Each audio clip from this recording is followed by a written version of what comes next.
एक बार फिर से आप लोगों का स्वागत है मेरे YouTube channel tech study with Piyush में। और अभी हम लोग इसके पहले जो पढ़ रहे थे हम लोग पढ़ रहे थे टोकन्स इन पाइथन में। टोकन्स इन पाइथन में हम लोगों ने दो टॉपिक पढ़ा था। एक पढ़ा था कीवर्ड का, एक कीवर्ड पढ़ा था और दूसरा हम लोगों ने पढ़ा था आइडेंटिफायर्स। ठीक, तो कीवर्ड्स के हमने बारे में बताया भी था कि कीवर्ड ऐसे वर्ड्स होते हैं जो वर्ड्स जो है हमको पाइथन प्रोवाइड कराता है, या जो रिजर्व टाइप के होते हैं और स्पेशल होते हैं और उनका कोई ना कोई मीनिंग होता है in the Python language. So these types of words are also known as keyword, and every keyword has a predefined word with a special meaning to the language compiler और interpreter होता है। Clear? तो हर keywords का वो होता है। Second जो हमने बताया था, अब कीवर्ड्स का हमने एक एग्जांपल भी बताया था बहुत सारा, जैसे व्हाइल आप लोग यूज करते हैं, फॉर यूज कर रहे हैं,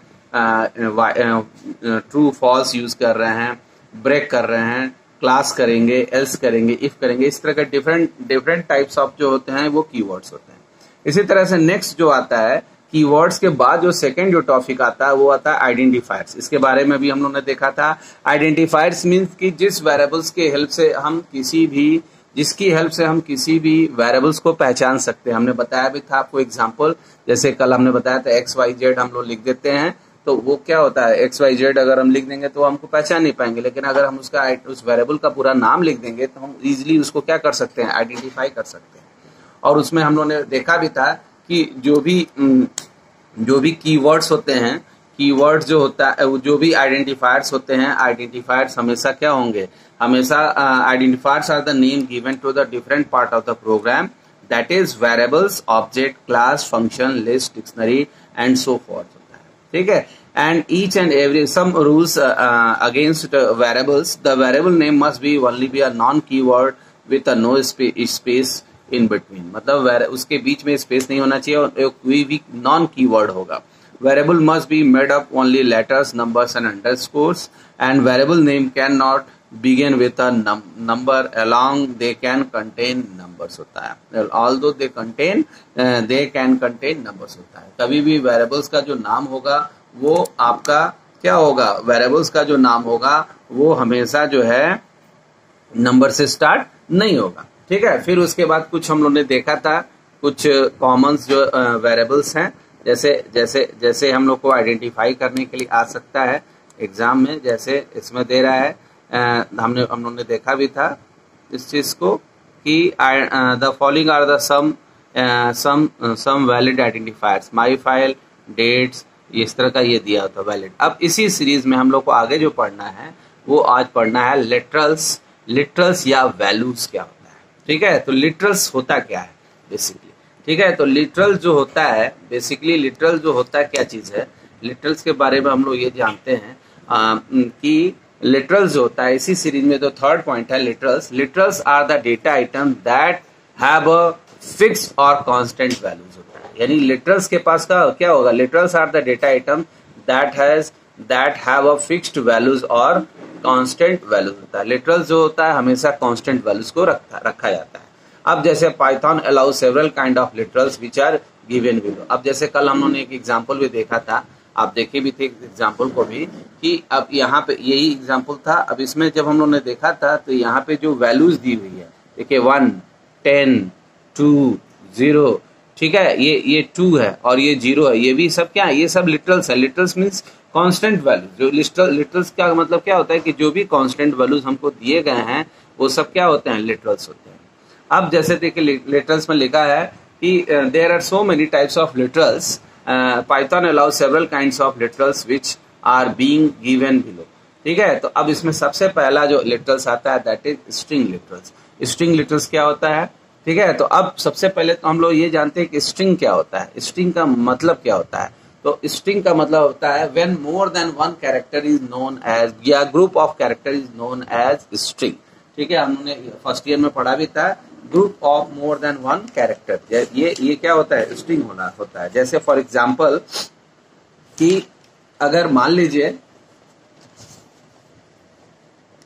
जैसे अगर कहीं लिखा हुआ है, अगर जैसे मान लीजिए कहीं लिखा है ए, ठीक है, तो ए जो होगा, अगर कहीं पे इस तरह से ए लिखा है या लिखा है AA, ठीक है, और इसको ऐसे सिंगल इस तरह से कोट्स में लिखेंगे या ऐसे लिखा हुआ है, इसको हम लोग डबल कोट्स में लिखते हैं, तो ये क्या होता है, स्ट्रिंग होता है। इसी को हम बोलते हैं, ये क्या चीज है, ये स्ट्रिंग, ठीक है। इसी तरह से अगर कहीं लिखा है ABC, ठीक है, या ऐसे दिया हुआ है ABC दिया है, तो ये भी क्या होगा, ये भी स्ट्रिंग होगा, ठीक। अगर कहीं लिखा है सिर्फ A, ऐसे लिखा हुआ है ऐसे, ठीक है, तो ये जो सिर्फ A है या C ऐसे लिखा हुआ है, तो इसको बोलते हैं कैरेक्टर। ये हमारा क्या चीज होता है, इसको बोलते हैं,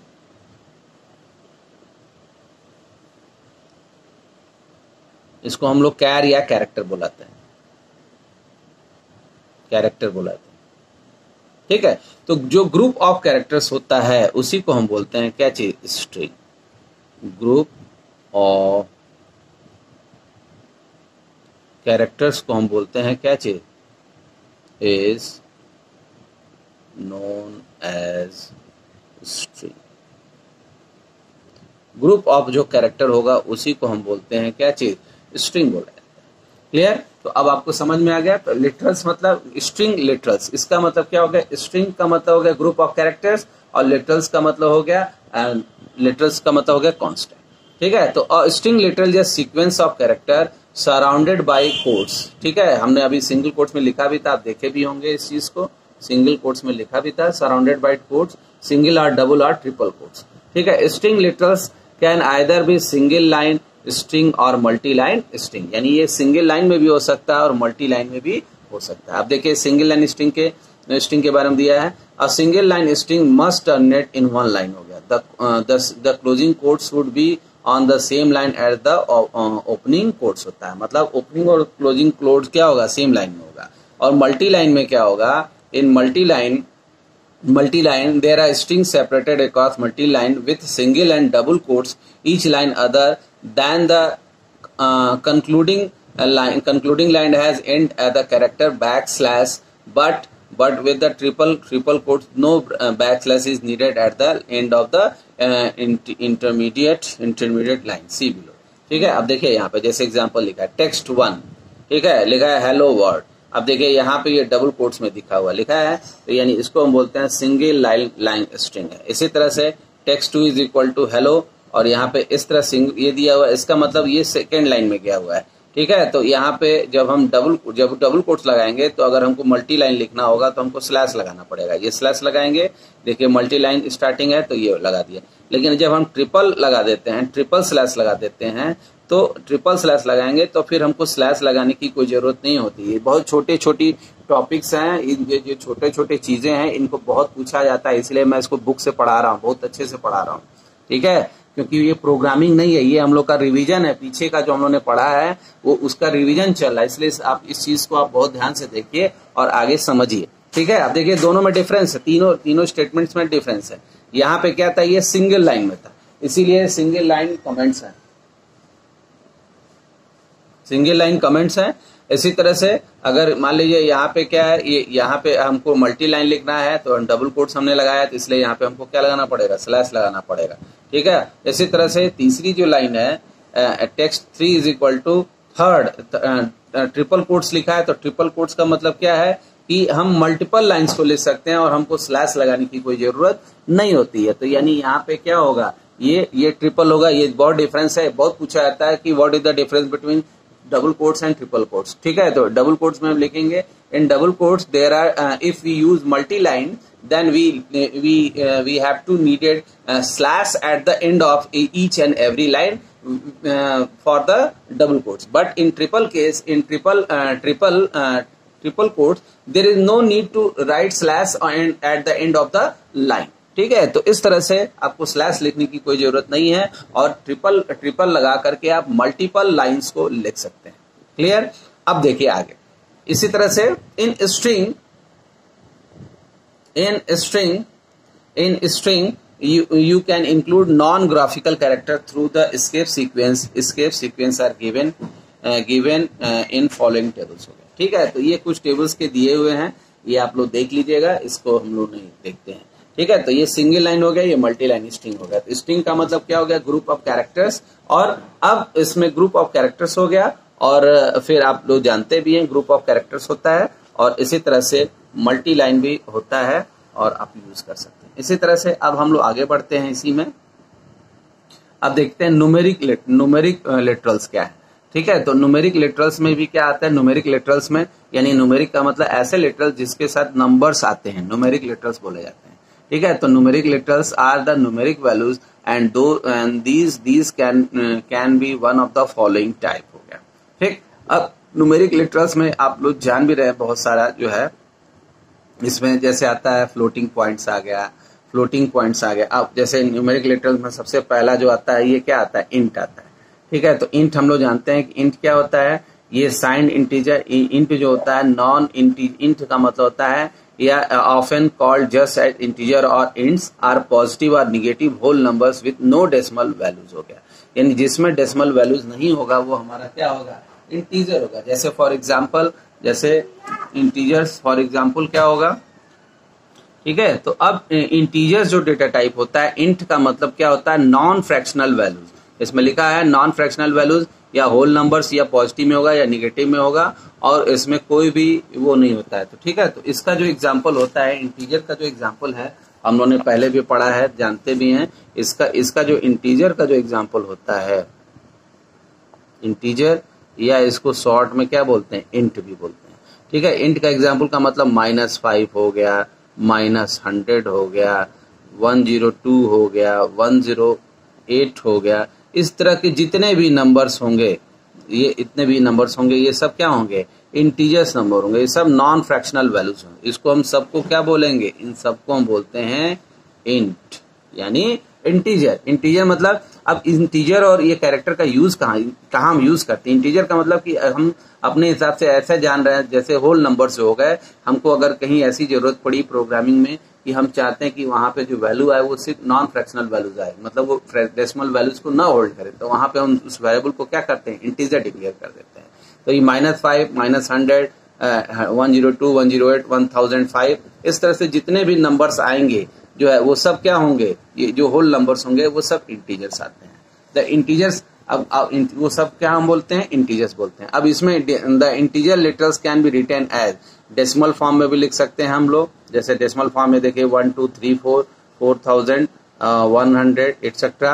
ऑक्टल फॉर्म में भी लिख सकते हैं, जैसे ऑक्टल में हम लोग जानते भी हैं, integer begin with O0 followed by letters, इतना, इसको ऑक्टल फॉर्म बोलते हैं।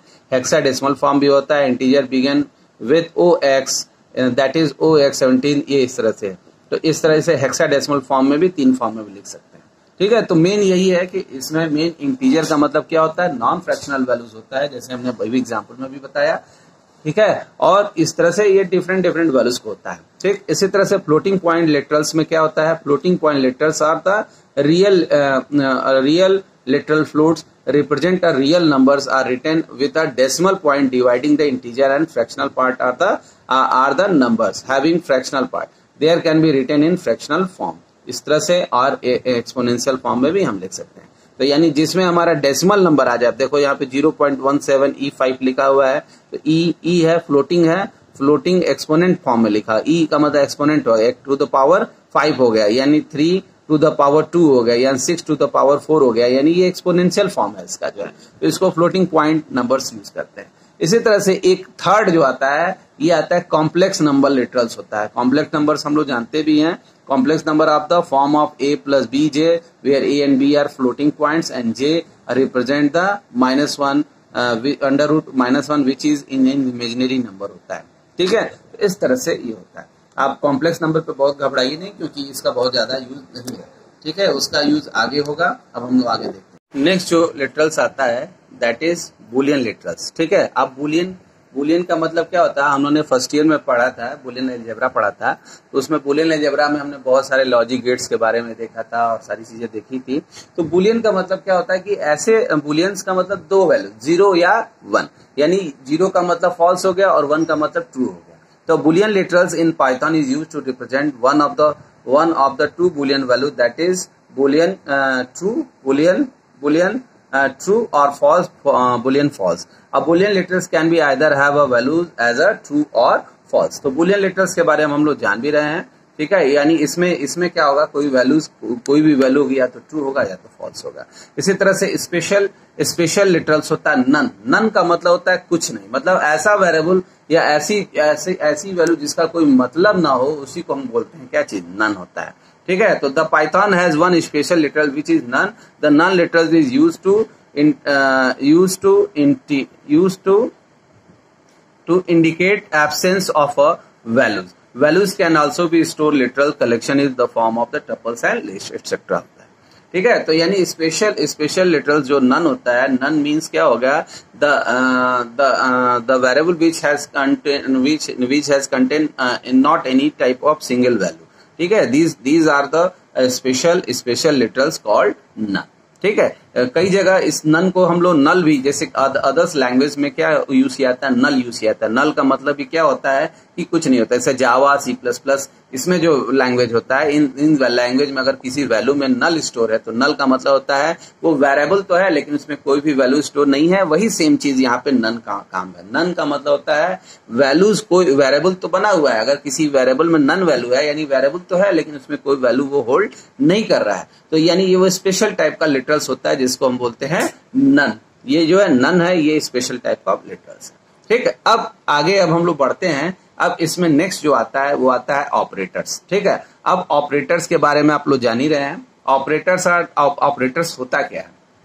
ठीक, तो अब ऑपरेटर्स जो होते हैं वो कई तरह के ऑपरेटर्स होते हैं। सबसे जैसे ऑपरेटर्स में हम जैसे होता क्या है कि जैसे हम जब इंग्लिश ग्रामर पढ़ते हैं या कोई भी इंग्लिश हिंदी पढ़ते हैं तो क्या होता है कि हर ग्रामर का, हर लैंग्वेज का अपना एक सेट ऑफ रूल्स होता है। उस रूल के अगेंस्ट जो है हम, जैसे इंग्लिश में नाउन हो गया, नाउन हो गया, एडजेक्टिव हो गया, इस तरह के वर्ड्स लिखे होते हैं। उसी तरह से ऑपरेटर्स में जो हर लैंग्वेज का अपना एक ऑपरेटर का सेट होता है। तो ऑपरेटर्स क्या करता है कि operators are token that trigger some computational action when applied to a variable and other object is an expression। ठीक है, तो इसका मतलब क्या होगा कि ये एक तरह का ट्रिगर होता है, यानी एक तरह का रिजल्ट परफॉर्म करता है जब इसको हम अप्लाई करते हैं। अब जैसे a+b है, अगर हमने मान लीजिए लिखा है a+b, ठीक, तो अब a+b का मतलब क्या हो गया कि यानी ये क्या करेगा, a और b की जो वैल्यू है उसको ऐड कर देगा। हम लोग जान भी रहे हैं, जैसे देखिए फॉर एग्जाम्पल, जैसे मान लीजिए लिखा है a इज इक्वल टू 5 और b इज इक्वल टू लिखा है 10। ठीक है, अब हम क्या लिखते क्या है, c is equal to a+b। इसका मतलब क्या हो गया, ये जो प्लस है यानी ये क्या कर रहा है, ये एडिशन का काम कर रहा है, यानी ये c का मतलब क्या हो जाएगा, 15 हो जाएगी, इसकी वैल्यू हमारी आ जाएगी 15। तो इसी तरह से डिफरेंट ऑपरेटर्स होते हैं जिनके बारे में हम लोग को देखना है। ठीक है, तो ऑपरेटर्स में सबसे पहला जो ऑपरेटर आता है इसमें देखिए, सबसे पहला जो ऑपरेटर है वो अर्थमेटिक ऑपरेटर है। ठीक है, तो अर्थमेटिक में क्या होता है, देखिए कई तरह के ऑपरेटर होते हैं। पहला ऑपरेटर होता है ऑपरेटर, ठीक, बहुत इंपॉर्टेंट है। पहला होता है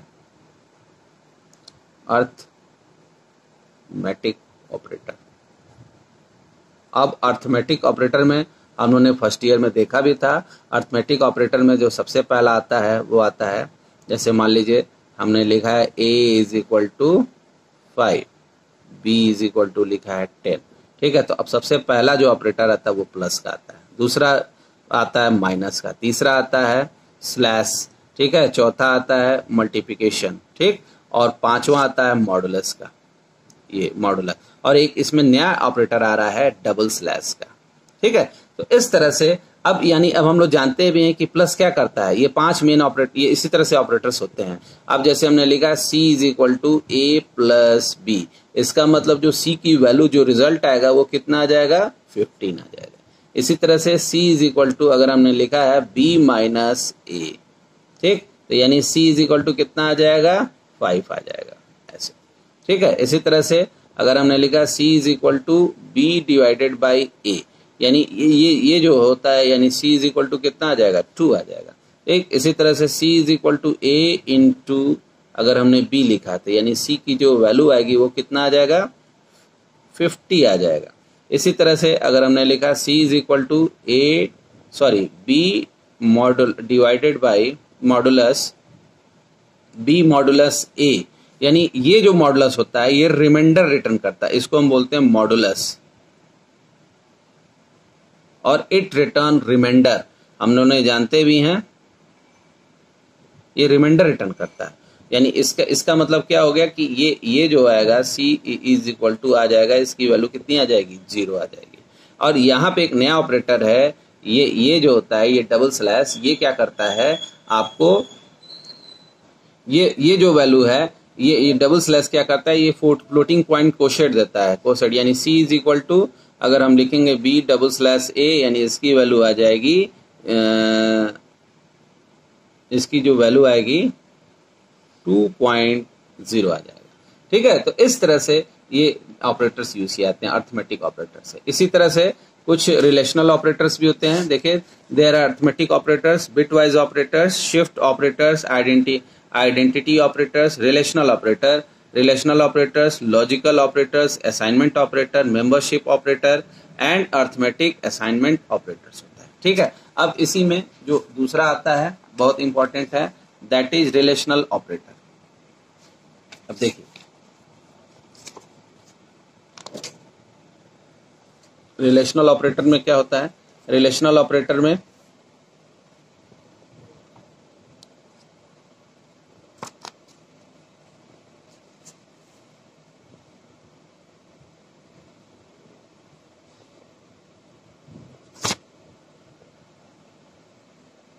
अब इसमें जो नेक्स्ट इंपॉर्टेंट ऑपरेटर है दैट इज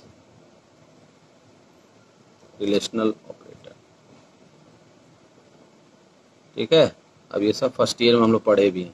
अब रिलेशनल ऑपरेटर में जो मेन ऑपरेटर आता है less than, greater than, less than, equal to, greater than, equal to. ठीक है, और एक होता है नॉट इक्वल टू, ये सब मेन आता है। अब जैसे मान लीजिए एग्जांपल रिलेशनल ऑपरेटर में, यानी इसका जो रिजल्ट आता है, जो रिलेशनल ऑपरेटर का रिजल्ट आएगा या तो ट्रू आएगा या तो क्या आएगा, फॉल्स आएगा। यानी इसका जो रिजल्ट आता है हमेशा बूलियन वैल्यू में आता है। जैसे फॉर एग्जांपल अगर x इज इक्वल टू 10 है और y इज इक्वल टू 20, ठीक, तो अब इसको जब हम बनाते हैं x is less than y, तो यानी इसका जो रिजल्ट आएगा वो क्या आएगा, ट्रू आता है। ठीक है, इसी तरह से x is greater than y, यानी इसका यानी x की वैल्यू 10 है, 10 इज ग्रेटर देन 20, इसका रिजल्ट क्या आ जाएगा, फॉल्स आ जाएगा। x इज लेस देन और इक्वल टू y, यानी इसका मतलब क्या है, x जो है वो लेस है या तो बराबर है। तो यहाँ पे क्या है, या तो s लेस है y से या बराबर है। तो यहाँ तो बराबर तो नहीं है लेकिन लेस है, यानी यहाँ पे रिजल्ट जो आएगा वो ट्रू आएगा। इसी तरह से x इज ग्रेटर देन और इक्वल टू y, यानी यहाँ पे भी रिजल्ट क्या आ जाएगा, ना ग्रेटर है ना इक्वल है, दोनों यहाँ पे फॉल्स आ जाएगा। अब यहाँ पे लिखा x is not equal to, अब यानी नॉट इक्वल टू y, इसका मतलब यहाँ पे क्या है, यानी x की ये जो है इसको बोलते हैं नॉट इक्वल टू, यानी यहाँ पे इसका जो रिजल्ट आएगा यानी x y के बराबर नहीं है, यानी ये कंडीशन हमारा क्या है, ट्रू है। ये कंडीशन क्या है, ट्रू है। इस तरह से ये रिलेशनल ऑपरेटर होता है। ठीक है, आपको समझ में आया ये चीज। अब इसी तरह से एक ऑपरेटर पूछा जाता बहुत आता है जिसको हम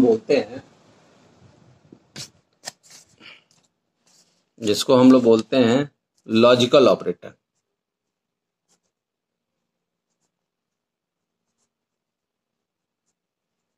ठीक, लॉजिकल ऑपरेटर में क्या होता है, लॉजिकल ऑपरेटर में 3 मेन ऑपरेटर होते हैं, यानी एक होता है एंड, दूसरा और तीसरा कौन सा होता है, नॉट होता है। ये इसी तरह से लिखा जाता है। यानी लॉजिकल एंड और नॉट के बारे में भी आप लोग देख चुके हैं, पढ़ चुके हैं, जानते भी हैं इसके बारे में। तो ये 3 मेन ऑपरेटर्स होते हैं, एंड, और नॉट। ठीक है, अब जैसे इसको जो मिक्स एक्सप्रेशन में यूज किया जाता है, जैसे इसको मिक्स एक्सप्रेशन में यूज करते हैं। ठीक है, इसी तरह से फिर असाइनमेंट एक ऑपरेटर होता है, वो बहुत इंपॉर्टेंट है। असाइनमेंट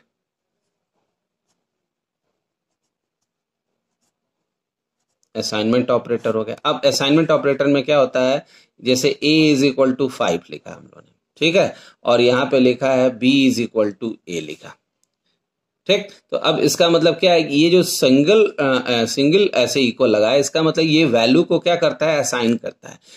यानी इसका मतलब क्या होता है कि right hand side values is always assign to the left hand side values, यानी a इज इक्वल टू 5 हो गया। इसी तरह से b is equal to a लिखा है, यानी कि a की जो वैल्यू है वो b में असाइन हो जाएगा। होता क्या है कि जब हम a इज इक्वल टू 5 लिखते हैं तो मेमोरी में ऐसे एक ब्लॉक बन जाता है, ये वेरिएबल बन गया, इसका नाम क्या हो गया, a। ठीक है, तो अब a में जो वैल्यू स्टोर हो गई वो कौन सी स्टोर हो गई, 5। इसी तरह से b is equal to a लिखा हमने, इसका मतलब मेमोरी में एक और ब्लॉक बन गया जिसका नाम क्या हो गया, b, और इसमें जो वैल्यू स्टोर होगी that is the value of a, क्योंकि a की वैल्यू ही ये असाइन होगा किसमें, b में, इसी तरह से असाइन होगा, यानी अब b की वैल्यू इसमें चली गई, यानी अब यहाँ पे भी क्या आ जाएगा, 5 आ जाएगा। तो इस तरह के जो ऑपरेटर्स होते हैं जिसको हम बोलते हैं असाइनमेंट ऑपरेटर। इसी तरह से कंपैरिजन होता है, दोनों में बहुत डिफरेंस, थोड़ा सा ही डिफरेंस है, कंपैरिजन ऑपरेटर। ठीक, अब देखिए कंपैरिजन में क्या होता है, कंपैरिजन ऑपरेटर में डबल इक्वल लगता है। डबल इक्वल का मतलब कि जैसे a is equal to 5, b is equal to 10, ठीक है, a is equal to 5, b is equal to 10। अगर हमने लिखा a is equal to b, तो अब यानी इसका मतलब क्या होगा कि अब a, इसका जो रिजल्ट आएगा वो क्या आएगा, यानी इसका अब यहाँ पे देखिए डबल इक्वल लगा, डबल इक्वल का मार्जिन हो मतलब हो गया कंपैरिजन, और असाइनमेंट है यानी सिंगल का मतलब हो गया, डबल इक्वल का मतलब हो गया कंपैरिजन। ठीक है, यानी it means it compare two values, either its result are true और फॉल्स। ठीक है, सपोज करिए ये जो एक्सप्रेशन दिया हुआ है इसी में इसकी वैल्यू क्या आएगी, तो यहाँ a की वैल्यू को 5 है, b की वैल्यू 10 है, यानी इसका दोनों का इक्वल नहीं है, यानी दोनों अनइक्वल है, यानी इसका जो रिजल्ट आएगा वो क्या आएगा, फॉल्स आएगा। यानी यहाँ पे ये चेक कर रहा है, कंपैरिजन कर रहा है, ये कंपेयर कर रहा है if both two operands left and right operands are a और b ऑपरेंड्स आर, या a and b variables are same values और नॉट। ठीक है, तो if their values are not same the result will be false हो गया, हमेशा इसका रिजल्ट क्या आएगा, फॉल्स आएगा। और यहाँ पे सिंगल कोट्स में असाइनमेंट ऑपरेटर था, यहाँ पे सिंगल कोट्स लगा था, यानी ये वैल्यू असाइन करता है, ये असाइनमेंट ऑपरेटर है, और डबल कोट्स हो जाएगा तो आपका क्या हो जाएगा, कंपैरिजन ऑपरेटर है। तो ये सब का आगे हम लोग यूज बहुत करेंगे, इसलिए हम इसको बताते जा रहे हैं जो है। ठीक है, तो फिर इसी तरह से ये ऑपरेटर्स का ये बहुत इंपॉर्टेंट है ऑपरेटर। अब ऑपरेटर में आप देखिए, ये हम लोग ने देख लिया, अर्थमेटिक ऑपरेटर देख लिया, बिट वाइज ये हम लोग आगे यूज करेंगे, शिफ्ट ऑपरेटर भी आगे यूज करेंगे। आइडेंटिटी, आप देखिए इसमें एक नया ऑपरेटर है आइडेंटिटी ऑपरेटर। आइडेंटिटी ऑपरेटर मतलब इज नॉट, ठीक है, यानी अगर उस वैल्यू उसमें है तो इज बोलते हैं, और नहीं है तो वो वैल्यू होता है। इसी तरह रिलेशनल ऑपरेटर के बारे में भी हम लोग ने देख लिया, लेस देन, डबल इक्वल।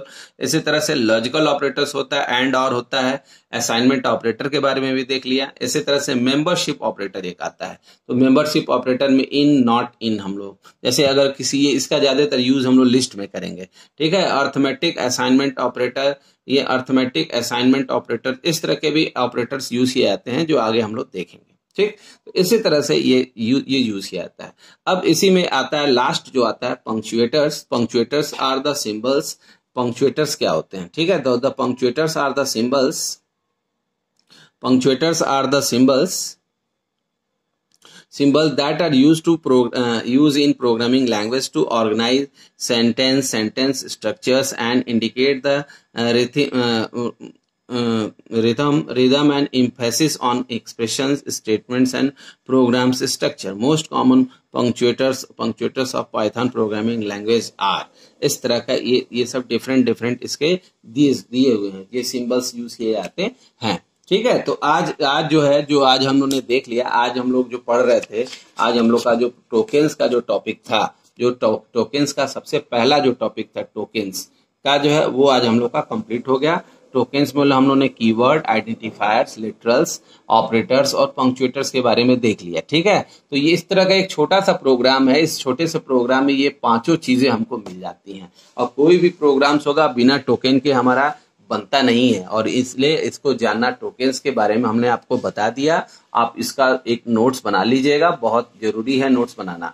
ठीक है। और इसी तरह से अब हम लोग धीरे धीरे आगे बढ़ते चलेंगे, क्योंकि ये रिवीजन इसका करना है, ये चीजें हम लोगों ने फर्स्ट ईयर में पढ़ी है और इसको जल्दी जल्दी हम लोग एक क्विक रिवीजन भी करते चल रहे हैं, क्योंकि आगे हम लोग को बहुत सारी चीजें पढ़नी है और ये सब छोटी छोटी चीजें हैं, ये सब इंपॉर्टेंट है, ये सब पूछा जाता है, तो बहुत सारी चीजें आपको क्लियर भी होंगी। और आज आज के लिए बस इतना ही, और फिर हम लोग नेक्स्ट मिलते हैं। इसके बाद जो टॉपिक है वो मिलेंगे, एक वेरिएबल्स के बारे में पढ़ेंगे। अब वो हम लोग नेक्स्ट वीडियो में पढ़ते हैं। और आपका वीडियो अगर हमारा पसंद है तो सब्सक्राइब जरूर करिएगा। Thank you.